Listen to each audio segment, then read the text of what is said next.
Good afternoon. My name is Simon Parpenick. I'm a traditional wooden boat builder, a sailor and a serial boat restorer, and I've been working in this industry for the last 45 years.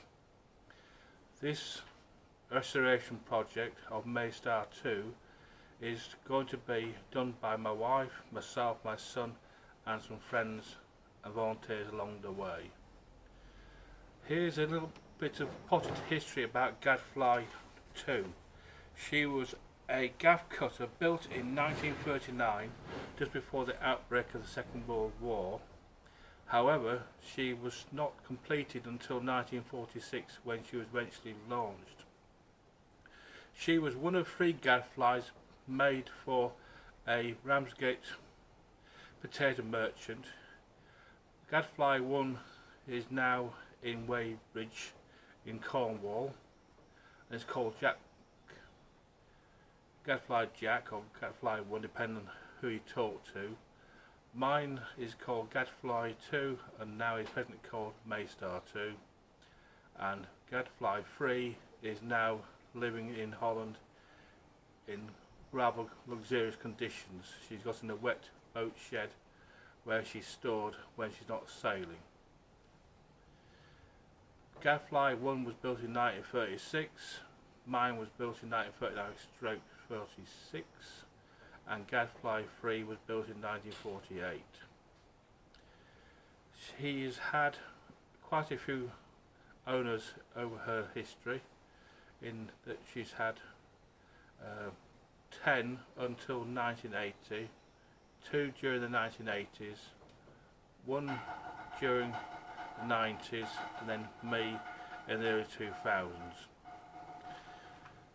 It's all listed in the Old Gaffers Association archives if anybody would like to look for them. And where we are now is I've taken Gadfly or Mai Star II back to her bare bones, taking out the bulkheads, the bunks and anything else that was in the way of getting to her ribs and frames. It's going to be rather an extensive workout on the port hand side, as this is where the majority of the broken ribs and wood-wormed frames have been located in the boat so far.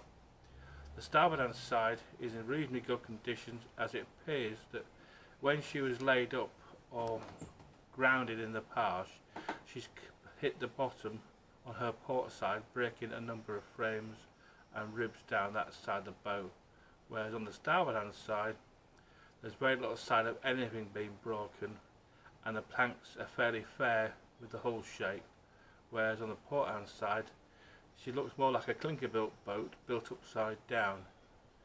So that is what we've got to do now, is to repair the port hand side, get all the frames and ribs replaced, push the hull back into position, clean the ribs, clean all the frames areas underneath them, take the nails out of the frames where they've stretched or become unbroken, and re-put the planks back into correct position after cleaning up the wood behind the frames.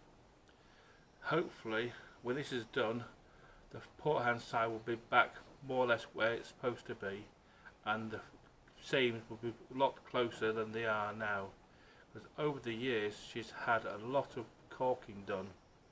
As the frames and the ribs are broken or nails are stretched, and the planks have got wider and wider seams, rather than do what they should have done in the past, which is to replace the nails in the frames and ribs and push the boat back together again, rather than keep stretching her further apart and making the planks look in all manner of different shapes and sizes.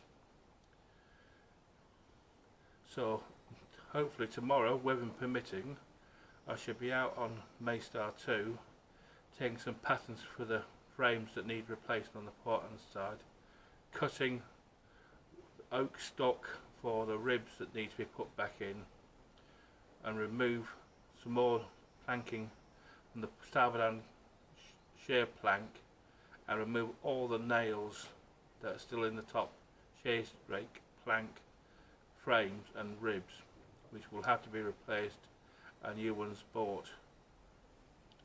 So it's going to be quite a lot of work done tomorrow, weather permitting, on starting on the port hand side and then onto the starboard hand side, where the ribs will need the nails taken out and holes filling up where it's been doubled and sisted in the bilge, and some of the ribs on the starboard hand side will need to be replaced with fresh new green oak, which I have purchased a little while ago just for this job. So until tomorrow, Simon signing out.